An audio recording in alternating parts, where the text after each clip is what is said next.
Take our lead. Let's help you make your mark. Our goal is your satisfaction. Let us show you the way. While both products appear similar, they're certainly not the same. Baking soda is sodium bicarbonate, which requires an acid and a liquid to become activated and help baked goods rise. Conversely, baking powder includes sodium bicarbonate, as well as an acid. It only needs a liquid to become activated.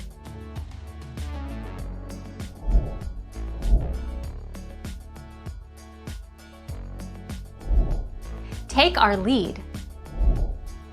That's because baking soda is not a baking powder substitute. If you swap in an equal amount of baking soda for baking powder in your baked goods, they won't have any lift to them, and your pancakes will be flatter than, well, pancakes.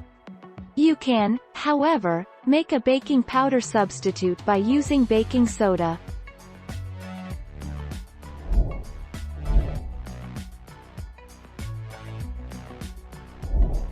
Take our lead.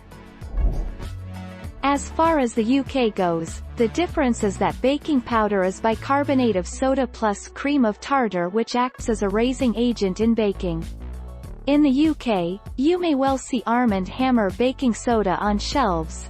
That is what we'd refer to as bicarbonate of soda.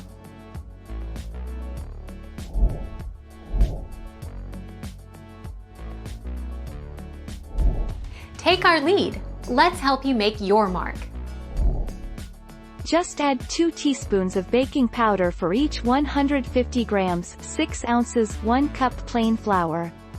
If you are baking with cocoa, yogurt or buttermilk, then add 1/4 teaspoon bicarbonate of soda, baking soda, as well as the baking powder, as generally these ingredients need a little extra leavening boost.